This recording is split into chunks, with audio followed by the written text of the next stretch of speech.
Excellent. Well, thank you very much for being here today. My name is Angela Brecka. I am the chair of the Web and UX interest group here at Miala. And we're excited to be able to present to you a webinar on the website evaluation beyond Google Analytics.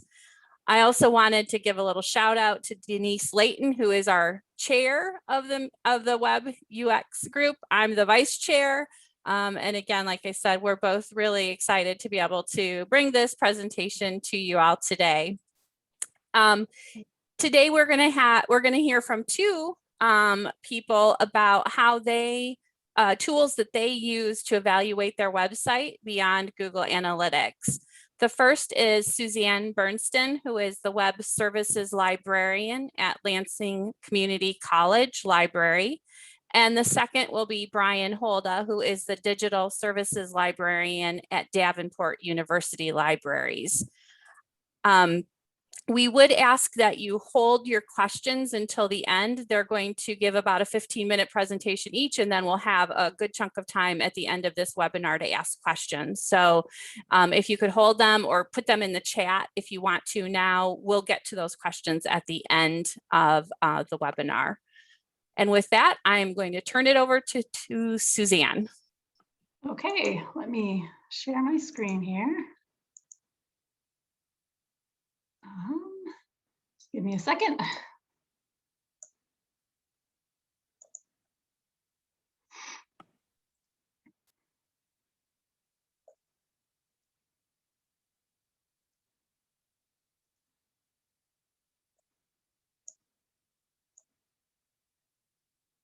Okay, and can I just check if I have, is there something covering up the screen or is it looking okay now? You're good? Okay, great. So my name again is Suzanne Bernstein, and I'm Web Services Librarian at Lansing Community College. And here is what I'm going to talk about today. I did want to say that at a community college, we all do a little bit of everything. So although I'm the web librarian, that's about 30% of my job responsibilities. I also do reference instruction. I'm a liaison to English and science faculty. And in a way, I see that as an advantage in my job working with the website because I get to interact a lot with patrons and see how they use it. So I think I see the goal of the website as having patrons be able to be self-sufficient and find what they need without having to ask, but also want to make it easy to access help if they need it. So we have a chat widget that's available with help 24/7. It's on our homepage. It's in OneSearch, which is Summon. It's in the header of all of our research guides. It is also in ProQuest and EBSCO databases. So if folks do get stuck or have questions, they can easily access help at any time. So today what I'm going to talk about is basically two different ways that patrons can get help on your website, which also are two different ways that you can use to help evaluate your website. So chat can be helpful because you can see, what students are asking for help for. Also, you can see if there's lots of questions about the same thing. Maybe you could make the information on your website clearer about that thing. With search, you can see what are students not finding through search. And I'm going to show you later how someone can give you that information, some of that information. And again, what are they searching for that maybe they shouldn't need to, that should be more obvious right away. So the way that our chat works at LCC, we're part of the Research Help Now Collaborative, which is a group of Michigan libraries. And when a chat question comes in, it will first go to LCC librarians. Next, it goes up to Michigan librarians who are more familiar with the different Michigan websites. Then it goes to the Academic Global Collaborative librarians, which is beyond Michigan.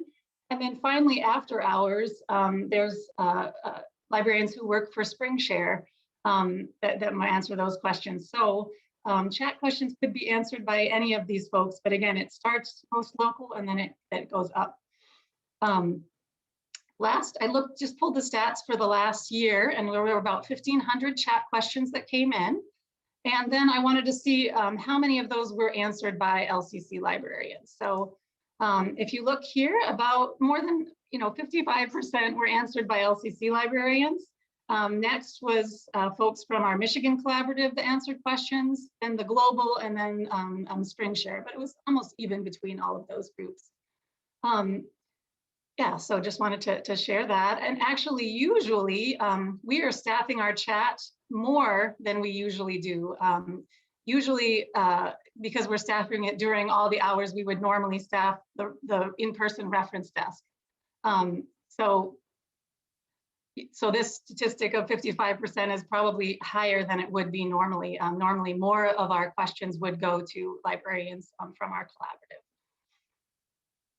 So I think some advantages of using collaborative chat, obviously students can get help more hours, right? It's available 24/7. As a librarian who answers students' questions from other libraries, I find it really interesting to get ideas helping students navigate other library websites. Sometimes I get ideas for things I can do to improve our site. So I think that's one advantage for librarians. But it also, in a way, is a sort of a free usability testing. You get to see how library patrons and other librarians use your website without help. And I think if a librarian from another university or college or university cannot find some kind of simple information on your website, it's a sign that perhaps you need to make some changes. And here's just 4 ideas for things you can do. If you look at your chat transcripts, I don't do this in any kind of formal way. I don't, perhaps I could do this at a certain time in the semester, but because I'm have chat shifts all the time, every time I go in, I just review transcripts that have come in before me. But sometimes I find that content is really working well. I'm amazed. Oh, wow, someone needed help finding a topic, and the librarian, within 30 seconds was able to point them to our, English 121 guide that has help finding a topic. So sometimes it can help you realize like what is actually going well. Also, you can get ideas for new content. I realized we didn't have very good information on our website about some of our troubleshooting if our the technology wasn't working, so I could work to improve that. So it's information you don't want to have behind an intranet. You want it to be there available so that a 24/7 librarian could help students. Also, it can be helpful for reviewing existing content. For example, we have 2 assignments that kind of go along with research guides. One is there's a dental hygiene guide that was created, and students need to use the chat to do some work with the guide. And there's also a nursing guide. And last semester, I pulled the transcripts that were related to both of those guides and shared with them, specifically with the people creating those guides, so that they can review them and see if there were any things they'd want to change or update based on the transcript. So you can do a really focused search if you're just trying to improve one piece of web content. Another thing, I know it's really, really challenging during this time when our services are changing so much. For example, we offered a new service where you could print, even though the library is not open, kind of like curbside printing. So I think that looking at the chat, I realized there were, I think, 4 or 5 questions about printing that were not clearly answered on our printing page. So I was able to, I think, make the page better, evidenced by the fact that there were not millions of questions about that after I made the changes. So it can also help you find unclear content. So that's what I was going to say for now about chat. And then the other thing that I wanted to talk about is search. So we don't actually have a specific website search. We use our OneSearch, which is Summon, for all search on the site. You can see there's a giant box in the middle of the main page. In the upper right-hand corner of every page, there's a Summon search box in D2L, in the college portal. So it's everywhere. So using that is a good way to see what are people looking for that they may be finding or not finding. So I just discovered this recently. So share a few ideas I have, but maybe we can discuss at the end how you use search to help you improve the site. One way is someone has the opportunity to create what are called best bets. So For our most popular library web pages, I have created best bets. So for example, if someone searches for hours, you can see on the top, they will get the library web page hours, as opposed to just articles that have the word hours in them. So I've created that for many of our popular web pages. So that's one way, as well as some of our research guides. And even there's a specific journal that many students have an assignment for a chemistry class that I created a best bet for. Or there's a faculty teaching circle where they're using this book, and I created a best bet for that. So that's one thing that you can do. If you notice a lot of questions are popping up, people are having trouble finding them, you can create, best bets. And I recently discovered too that you can actually see, are people clicking on those? So here is, if you go into the Summons statistics, this click on recommended resource will tell you if they clicked on either a recommended database or a best bet. So that can be helpful to see, is it worth your time to create these? Are they being used? Another thing that you can get information about in the Summons statistics is popular searches. So this was just for the month of January. You can see what the most popular searches were, and then try to come up with a strategy to make some of those things easier to find. For example, LexiComp is a database that we have that was not popping up in our recommended resources. So I was able to fix that. You can see also find articles, books, and more, which is just the words that are in the box without doing anything comes up in the top. But so popular searches is also available. Another thing you can see is just 0 result searches. So this could potentially be helpful for collection development. Maybe people are looking for things that you should have in your collection. Could also be helpful for library instruction. If you see how people are searching, you might be able to get ideas for how you might teach them to search in a different way. And also for creating those best bets, if you see that there's things people aren't finding. For example, here, this crap video, you can tag your best bets with different keywords.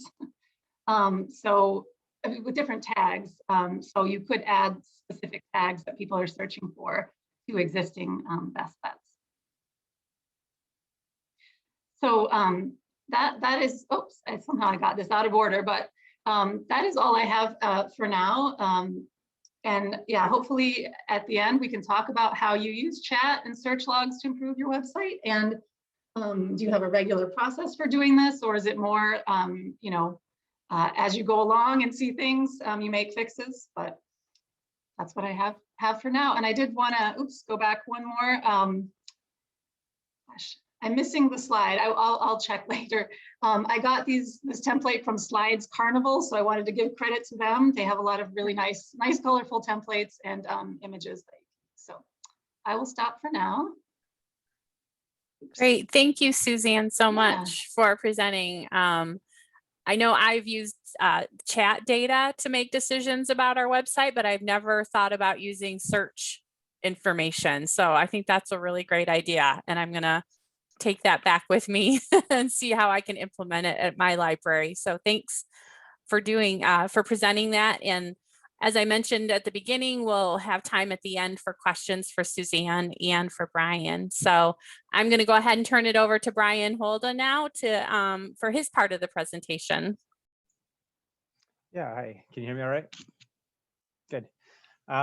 Yes, agree with what Angela said, Suzanne. I like the idea of looking through chat transcripts, and I don't know, that gave me some good ideas. Let me share my screen here.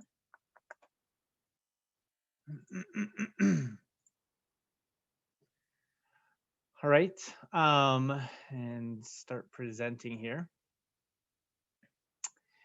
So, well, first introduction here. My name is Brian Holda. You want to quickly turn on the captions? Oh yeah, we just learned this. This is for a freebie for everyone. Suzanne showed us this. The captions, thank you. Yeah, Google Slides has this captions option. So there you go. Okay. So yeah, quick introduction. I work for Davenport University Libraries. I've been there for a little more than 5 years, but I was doing website and usability stuff before that for 1 or 2 years. So I've been doing about 6 or 7 years now. This, what I want to show now is Full Story. And actually, if we could do it quick, I'm just curious if anyone has heard of Full Story before this moment. I don't know if you could do, I should have done a poll. I didn't do a poll, but if you want to just put it in the chat box real quick, I'm curious how much familiarity there is with Full Story. Let's take a look here.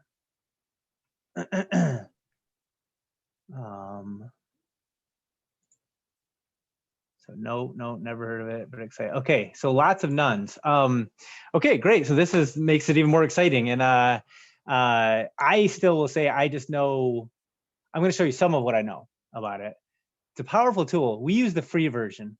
I actually heard about it on a web development podcast, and it was just an advertisement, and like, that sounds good. That's for free. I'll try it out. So let's jump in a little bit. You can see here that there are, if you go to the Full Story website, right away they'll show, if you go to plans, you have they feature this business plan, this enterprise plan, and they also have a free trial of basically one of those plans. But then if you go a little further down, obviously they don't want to advertise it maybe quite as much to the top, but they have this free forever plan. That's what we use. I will note, this is a really good product, at least as far as everything we've seen. And we did discuss with them at one point, said, could we kind of want to look at pricing? At the time, it just seemed very exorbitant pricing for us. However, in preparing this presentation, I did note that now they have nonprofit pricing, like pricing for nonprofits and other things. And they said just smaller businesses. And so at the time, it was like they had one price and that was it. But I'm kind of curious now, they actually might have pretty affordable pricing. But I'm going to just show you the free plan. And you can see something right here. Sorry, the screenshot's a little blurry, but free forever, it means you have 3 seats, meaning you have 3 different people who could operate it. You can just look at 1,000 sessions per month. So depending on your library, I mean, Davenport, we have, I don't remember the numbers, but, 5,000 to 6,000 students. And so a lot of those are online. So it gives us a sampling. Think about the size of your institution. It will give you a sampling. Even if you have a very large institution, I still think it gives a sampling of 1,000 sessions per month. And then you get 1 month where that storage is kept, or that data is kept, I'm sorry. Okay, so let's go on. To get started, you would go to Full Story plans, and I'm going to actually show this here. Okay, so you go to the plans, like I said, you have all these things, and then you can start and say free forever, access the free plan now, you sign up, do your sign up, and then it's a few other things that you'll do. Excuse me, I'm already signed up, so I can just log in. But actually, I'll show you right here. Let me log in. So after you sign up, you log in.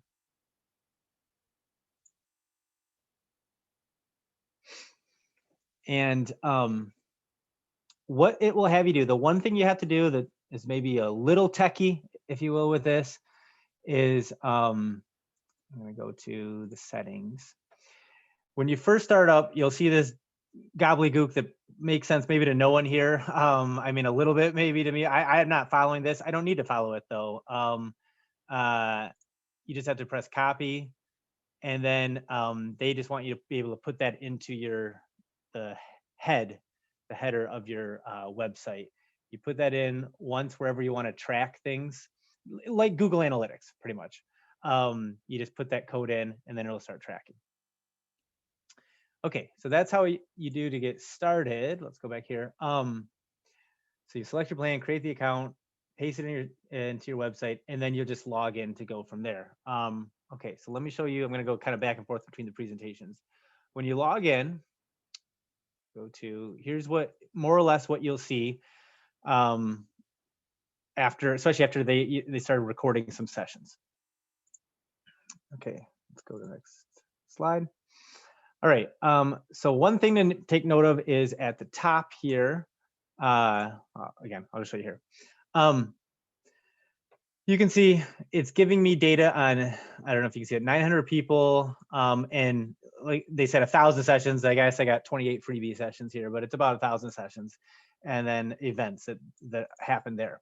I did, just so you know, the only thing I have done is copy that code, stuck it on my website. So all of this comes out of the box. And so you'll see things right away. The session playlist gives you an idea of what it does for you. So if I press play, it gives you, and you can kind of do the settings here. I have it at 1 time speed. I'm going to crank it up to 4 times the speed now. And I'll skip inactivity, so where they're doing nothing. So then I can just watch, hey, what did they do when they came to this page? And then I can go to the next one. So let's go to the next person. I'm watching them. They're on this page. What do they do? Okay, they kind of pause and then they move on. All right. And then the next. I won't do too much, but it is addicting. You could get popcorn and just, wow, look at this. What are they doing here? It gives some good ideas. Now, obviously, it's only going to show you what they do within the website. So if they click off, it'll go off somewhere else, and it doesn't show you that, but it'll show you what they're doing, just quick little snippets within the website. All right, let's go back to search. I'll show you some other ways to leverage this kind of. I think that's the bread and butter of Full Story, honestly, is that they have these playbacks for you. But I'm going to show other things out of the box. If we scroll down a little bit more, what you get is you'll get things. And again, this is the freebie plan. It'll get a lot more data if you pay different tiers, but it's still 1,000 sessions. So out of those 1,000 sessions, it shows me things like error clicks, meaning someone clicked this here, and if I clicked add to search, it would show me exactly what they clicked, and it went nowhere. So I have that data right away. Frustrated sessions is an interesting one too, and I forgot how they measure it. It's really interesting. They have these like metrics of they click the same thing twice, or they go in a loop, or something like that. And so this gives you an idea of they're frustrated. It goes to that right away. Slowest pages is helpful. Device breakdown is also helpful. Where are they coming from? It's another interesting metric, rage click. So this is where I guess they did it with a lot of force, or they did it over and over. I looked it up briefly a while ago. I forgot what it is, the rage click, but it's clearly they're upset. So what are they upset? Well, I looked into this. It's ironic because we use chat. We love chat. We're not going away from it, but that was what they were also upset with when it says, do you need help? We have the pop-up. No, get off. Okay, so we know that a little bit. It shows the dead clicks, where they click and it goes nowhere, does nothing. Where are they coming from? The top refers. So that helps us to know they're coming from Google. They're going to our site. And then the browser breakdown. So those are just nice, again, freebies right out of the box. You can look at that. Then from here, the thing we use a lot is this new segment feature. In the new segment, this is where you can filter in. All right, so we have 1,000 sessions. I mean, you could look at all the recordings. Not that interested in that though right now. So instead, what I can do is I can say visited URL.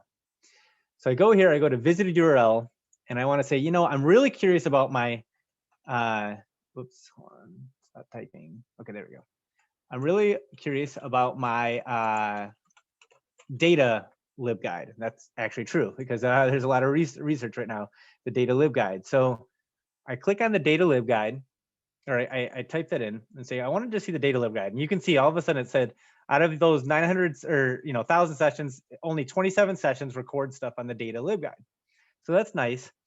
And then it can help me watch, I'll show you here. It'll find people just on this libguide. Okay, what are they doing? So this is a mobile. So they show you on the mobile, hey, here's what it looks like when they're going through. Where are they going through? Go to the next page.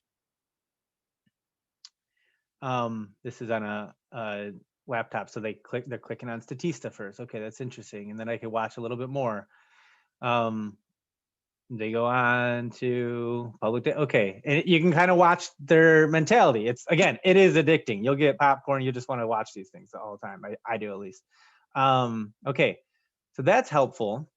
But then I can go even further if I wanted to. Now with as few as this, I don't know that I would, but I could go to I could add another metric here. So I could say visit URL is data, and then I could do, and they clicked on, and I want to know if they clicked, we'll see the text is exactly, and they actually show on that page, what is the text that they might click on? Or no, I'm sorry, these are sample text. So let me start writing in. I want to look at the Harvard. Yeah, it will pop up. It'll populate.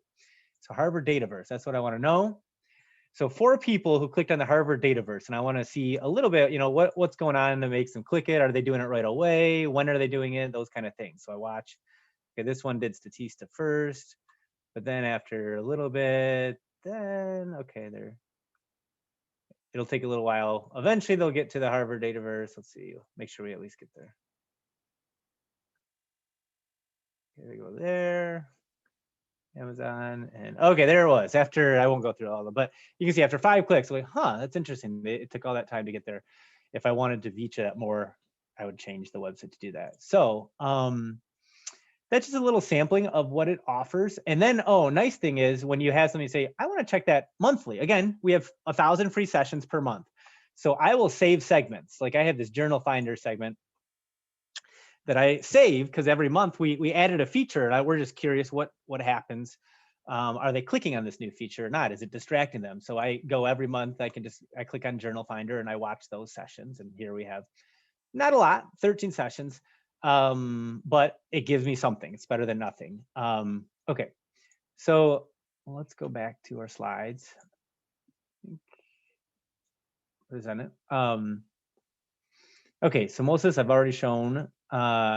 Looked at the playlist, looked at all those things. Go on. Save segment. Yes, over here is all the different things that we've saved and we check on like on a monthly basis. So here's the last thing I wanted to say. When have we used it? These are just examples. When we're launching a new feature, we'll use it. We'll put in the journal finder, or like I just said, we have this journal finder. We added a new button and we said, okay, it's good, but we don't want to distract people from things. So I have that tracked now to watch. Tracking select pages. We have our APA library guide is our most popular. So we're always making tweaks and changes because a lot of classes are dependent on that guide. So I'll watch that guide and see what happens. Then investigating problems. This is a great example. On our summon page. Now, to set this up here, you have to decide on that code snippet I showed you where you want to track. Because we have the free version, we have to be very stingy with it. Because on LibGuides, I mean, that sucks it up. It takes about 2 days, and then you've exhausted all of the data. It still gives us a just little sampling, though. So what we want to do, we want to look at summon and see how often are they clicking on something that is a false full text. It says it's full text, they're clicking on it, and then it doesn't go to a full text. We just wanted to get that data. And so what I did was I actually just put that snippet into summon, only summon. I took it out of LibGuides, I took it out of everything else. So I'm not tracking on anything else. I was tracking on summon for a month. It gave me about 24 hours of, I think it was 24 hours for us to get 1,000 sessions or whatever it was. So I got, but I got the sessions, and I was able to look through and watch it. And yeah, anyway, I forgot how many it was, but I looked through a fair number of those, and then that gave me, it was one data point, right? It was a sampling, I guess I should say, of 1 days of summon use, how many times the users hit full text and it doesn't go to full text. But it was a great way to do that. I could watch them do it. You can also, if you don't want to do the video, you can do just the, track where they're clicking from. So last thing here, like I said, I'm just showing you a tip of the iceberg a little bit. This is out of the box. Of course, it's the most popular reason why people use it, but they do have things, especially if you get a paid plan. I know there's lots of things you can do. So you can say, how often are they clicking this button? How often are they clicking this button when they're on this page? How often are they doing that? All sorts of things you can do with it. It's a very robust tool that, yeah, it makes, using Google Analytics, which we still use, compared to that, this just feels like, wow, someone's just doing so much extra help or extra work to help us out to make the most of that data. So I think that is it. And yeah, thank you very much. All right, Brian, stop thank you presenting. very much for presenting. I've never used Full Story, so it was interesting to see what data they have and how you use it. So thank you. Yeah. Great. Well, thanks again to Brian and Suzanne for presenting. And we're going to open it up to questions now. If you want to put a question in the chat, or if you want to unmute yourself and ask a question, or if you want to raise your hand, I'm happy to call people's names out as well. I do know we have one question already in the chat, and this is for you, Brian, from Elizabeth. It says, what kind of data does Full Story keep about the sessions? Were there Yeah. any concerns about patron privacy? This is great. You know, I figured I'd get this question, and appropriately so. And so I looked into this a little bit more too for this presentation. So Full Story, the default out of the box is that they don't keep any. They do have the IP address, so generic geography on it, but they don't have any of the user information. There are ways to do that if they want, and they talk about, but that's obviously we don't want to do that. We're not interested in that. They delete it all as well. You know, they'll delete it within a month.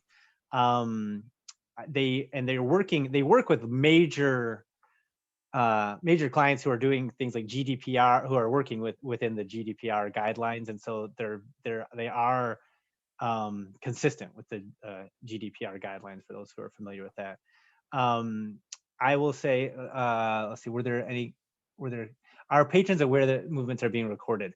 On our site, we do say, we have a disclaimer. Let me see what it's called. Hold on here. I'll put it in the chat too as well.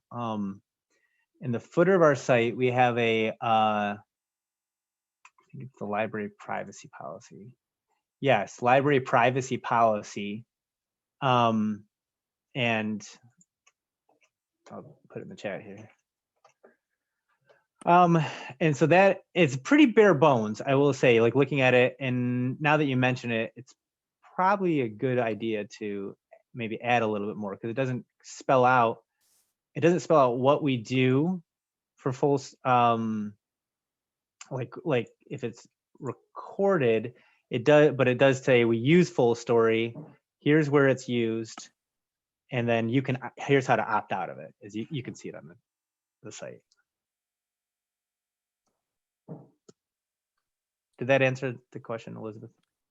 I think it's a good question. If others have thoughts on it, please let me know, because I was I'm like, ugh, it's great data. We're not doing anything with it. We're deleting it, but I know that's maybe a great area.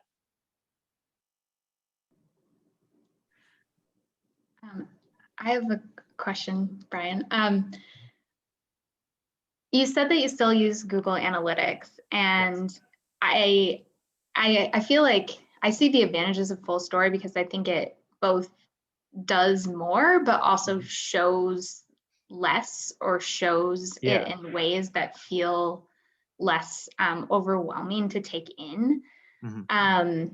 And so I guess maybe you could just talk about how the two compare a little bit, and maybe why, what you really feel like. I mean, I already feel like I saw so many advantages from Full Story. Sure. Well, part of it, remember, is for us, we're using the free version. So if you had the full version, it could be a replacement perhaps for Google Analytics, honestly, if you had the full version, but we're only getting a snapshot. So I use it as basically the Google Analytics is our quantitative stuff, and then this is the qualitative. This is the watching what people are actually doing. It's giving that usability help right there. But for Google Analytics, it's much more comprehensive. Hey, how many? Let's compare it semester by semester. What are we getting here? What are we getting here? What's happening here?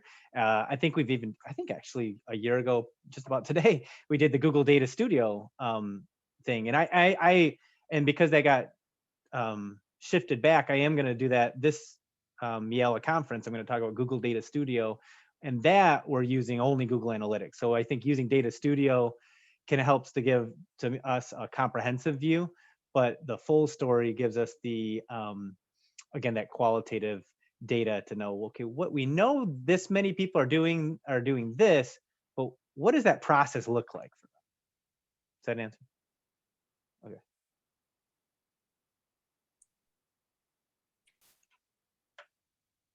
Any other questions? Like I said, feel free to unmute yourself or raise your hand or put something in the chat. I also wanted to open up if anybody had other tools that they're using to do website evaluation and want to share. We certainly have time to do that as well right now. So feel free to speak up and let us know what you're using.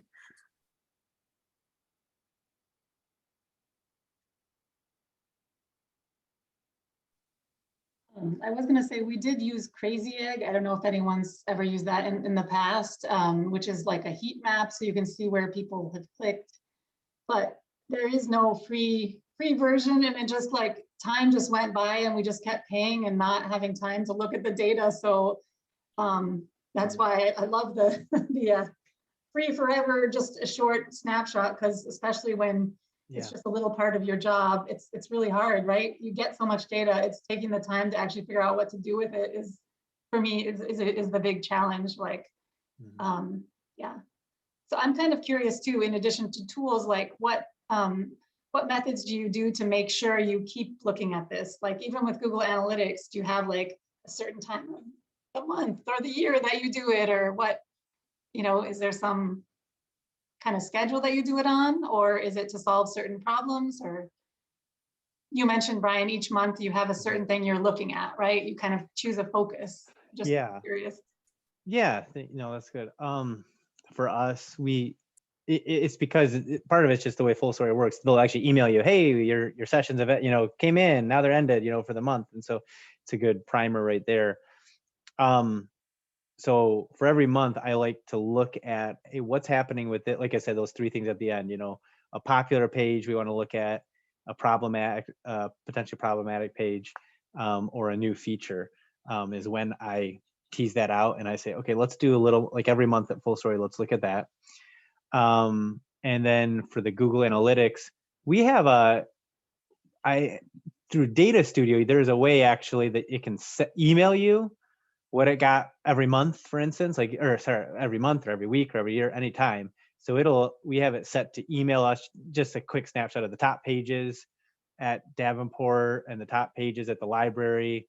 So every week we'll get that on Friday morning. It'll just come in our email. I can just get a quick visual. Okay, moving on, like reading the news. Okay, boom, interesting, moving on. So you can have those reports come in. And then we also do a more comprehensive, like in the summer, comparing year to year data. And I think that's where we mine things out. Or if a question comes up, that's where I mine it out. But other than that, I'm not looking.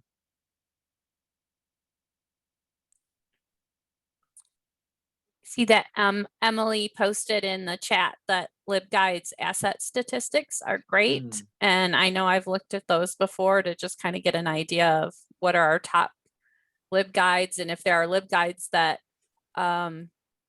a librarian has really worked hard on but is not being used, like being able to look and see what, how many people are looking at it, and if there are some changes that need to be made in order to make that more visible, that type of thing. So yeah, I think that's a great suggestion, Emily. There are some great statistics that you can get through LibApps or SpringShare to evaluate those LibApp tools. So,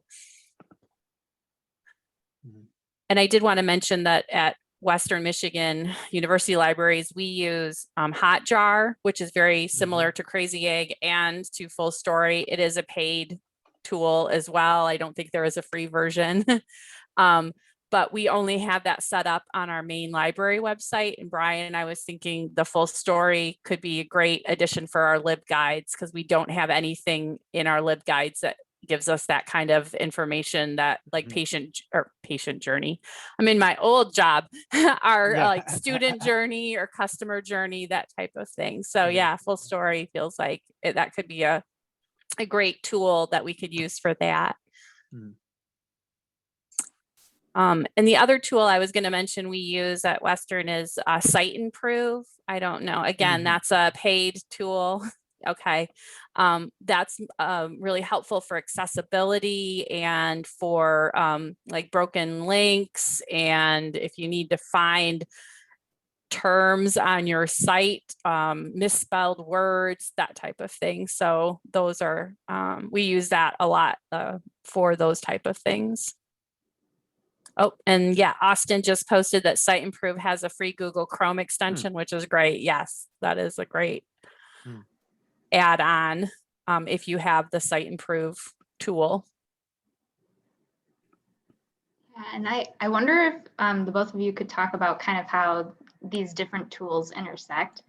Like I was noticing, Suzanne, like I really like the idea of looking at the no results search.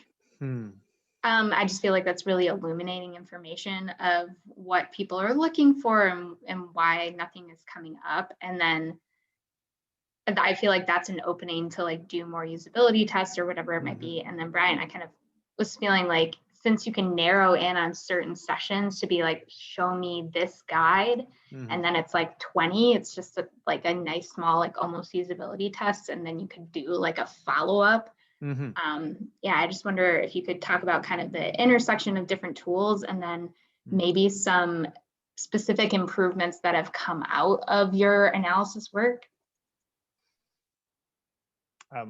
Just a quick thing, I would say that just thinking like a brainstorm here, but if you had, especially if you had the free version of, or I mean, not the free, but the paid version of Full Story, you could go into like a follow-up for Suzanne's would be that you could say, hey, go into Summon, when they type this, you know, what happens? And so it could actually give you a little more like, why is that happening? Give you the fuller or the rounder picture of it, I think. I guess since I'm talking about well, no, I already spoke on that a little. Suzanne, go ahead. I'm gonna let you. That's fine. And I was going to say, Denise, I really just recently discovered this search statistic idea. So like you can see, it's from January. I haven't done a lot with it, but it does seem like, I mean, it could be collection development. You could see, you know, you could see if there's certain things that come up a lot that maybe that's a journal you want to figure out, you know, how to provide access to. I mean, I think also even, so I haven't actually done much with it yet. I just discovered it. So I'm happy to have ideas from others as well. Yeah, so I need to look more deeply. But I do think some of them, like I said, when you put best bets in the system, you can tag them with various keywords. So perhaps if you found words that were being used to find something that weren't the right words, I mean, like for example, there's a LibGuide about codes, standards, and guidelines for our tech careers. And someone was typing in DCTM 103. And I know that means they were looking for, they needed the codes that class uses that guide. So you could tag the best bet for code, standards, and guidelines with DCTM 103 or whatever. Does that make sense? So you can see, you can do little things like that to make that thing what they need to come up more easily in Summon, you know. So I guess so far I've mostly used it to tweak the best bets a little bit. I haven't really explored the collection development part, but I did present it at a reference meetings, and we decided we're going to try to look at it like each semester at least, and think about how it might help us. Yeah, so haven't actually done a lot with it yet, but I just wanted to throw it out there and see if other folks had, you know. And I am going to put in the chat, I'm just going to put a link to the presentation, because someone messaged me with some questions about how do you do best bets? Well, I mean, it's all in the Summon documentation, but there's a link in my presentation to that documentation in Summon. And also some really great ideas from one of the collaboratives, chat collaboratives, about where to put your chat widget, all the different, you know, pain points or places that you might want to have a chat widget where people might be stuck, you know. So I don't know if that sort of answers your question, Denise, but.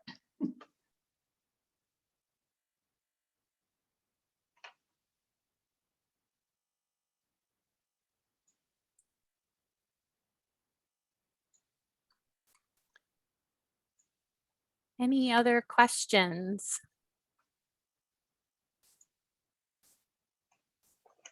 I'll put my presentation in as well if it helps. Thank We sometimes send that out later too, I'm not sure.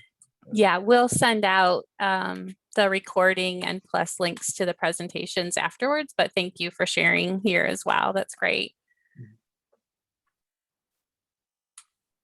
Suzanne, I wanted to ask you about your using the chat data, because I've tried to look at some of that to make decisions about our website, and I always find it so overwhelming.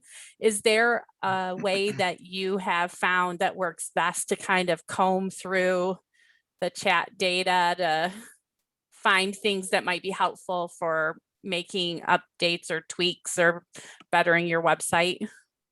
I mean, like I said, I haven't done it in a very organized fashion. It's been more organic because I have a chat shift multiple times a week. It's more, and things have been changing so much this spring, right?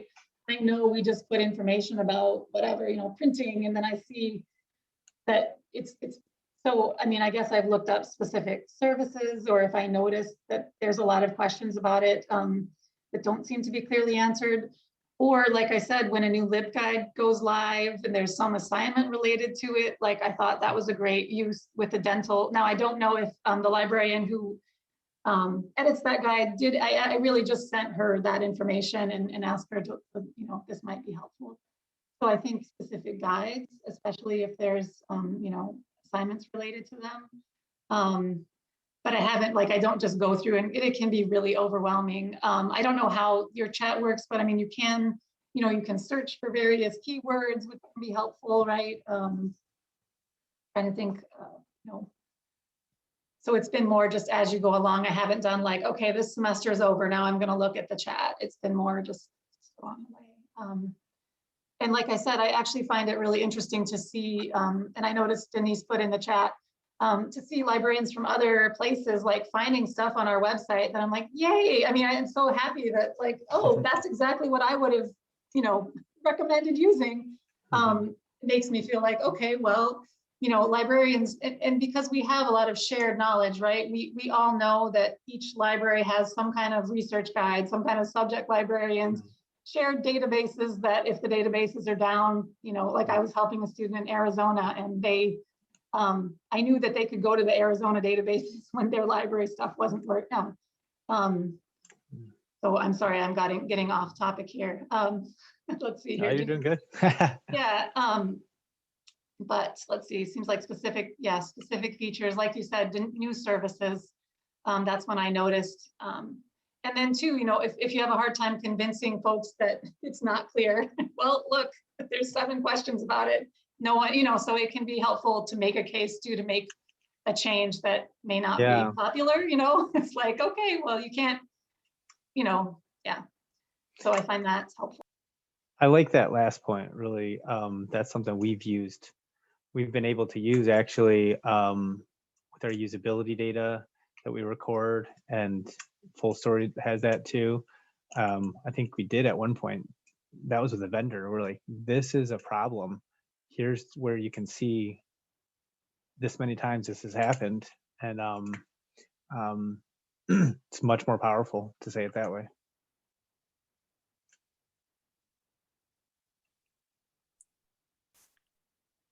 Great. All right. I'm going to open it up one last time for any final questions. Or if anybody else, like I said, wants to share about a tool that they might have found helpful in evaluating their website.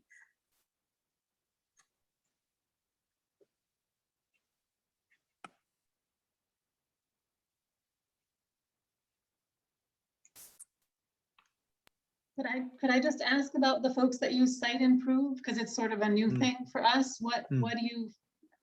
I didn't know about the Chrome extension, so now I'm going to go check that out. How do you use it? You said maybe with accessibility, looking at accessibility. Just curious from other folks that use it, what do you find it useful for? Well, if anybody else wants to jump in that's on the call too, happy to hear other people talk about if they're using Site Improve, how they use it. At Western Michigan University, it is a tool that has been implemented across the board. So it's actually our entire website that is monitored by Site Improve. And we have access to it at any time, and we get monthly reports. And in there, it specifically talks about accessibility issues like, do you have alt tags on your images? Do you have more than one link that's named the same thing that might be confusing on a page? Are your headers nested properly? So really a lot of it is geared towards accessibility, especially for people that are using screen readers or have other visual issues, or using other tools that maybe they need in order to access the website. Among that, I mean, that's just one of it. There's like, so a lot of it is very technical stuff that I don't have control over as in the libraries. It's more on the web development side of things, where they may have to change the way a page is structured in order to meet those accessibility standards. And then, like I said, I also use it once a month. I go in and make sure there aren't any broken links on our site, and also check spelling. Are there any spelling errors? I also just started a new project where we wanted to know if the library is referenced anywhere else on the site.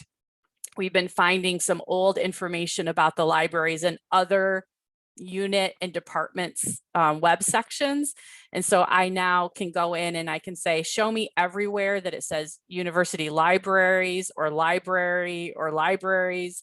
And I can then see that information to say, okay, does it need to be updated in these other sections? But yeah, it's a very robust tool, and the reporting is really great. It's very simple. Like it gives you a score, like and it also compares your score to like everybody else that's in the system to say, on average, you're scoring better when it comes to your accessibility than, say, all the other organizations that are using Site Improve.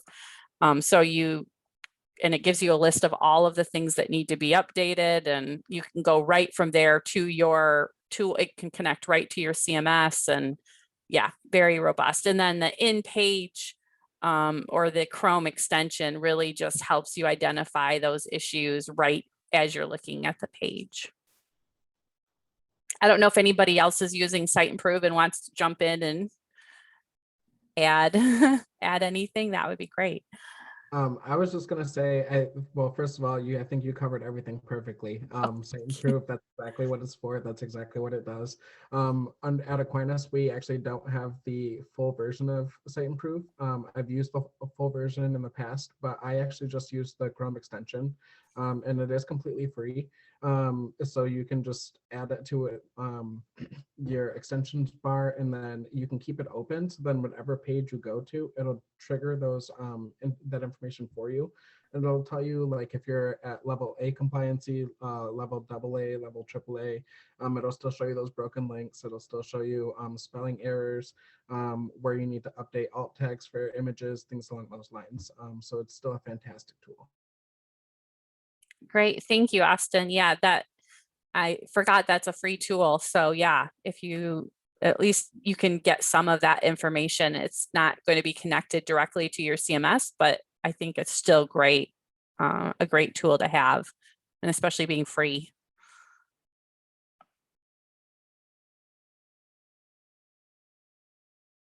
All right. Well, I just want to say thank you again to Suzanne and Brian for presenting. Really appreciate it. New information, and want to say thank you to everybody that came today. As I mentioned before, we recorded this, so we'll be sending out the recording in a few days. You should get that. And I just wanted to put in another little plug for the Miele Web UX Interest Group. If you are not a member, we welcome you to become a member for sure. We've been trying to do stuff on a fairly regular basis. Some of them are formal presentations like this, and then we've had a couple just kind of luncheon learn kind of like, let's get together, more like meetup type of things, just to kind of get to know each other. And I think the next thing we have coming up, Denise, correct me if I'm wrong, but is the Miala conference. We are going to be, I haven't got confirmation for sure, but they're talking about having interest group, like little meetings. So watch for more information. Yeah, there's like a half hour reserved at the conference for kind of informal meetups. So yeah, we'll be there if you want to talk to us then. And then I think we're gonna maybe do another meetup in the summer. Yes, like a more informal, casual kind of thing.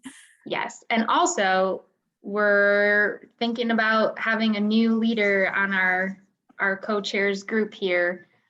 So if you're interested in helping us put together some programming next year, and then maybe taking it over the next year, or not, maybe you're just interested in 1 year, keep that in mind and reach out to Angela and I, because we'd love to have you join.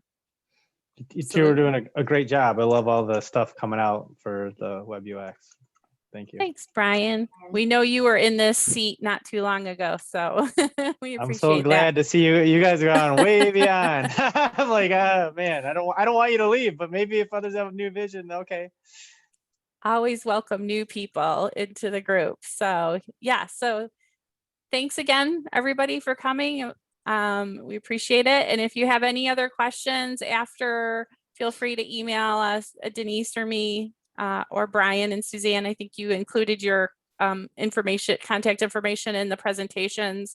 Like I said, we will send out an email with links to those presentations along with the recording after this. So, all right. Thanks so much and have a Thank great you for rest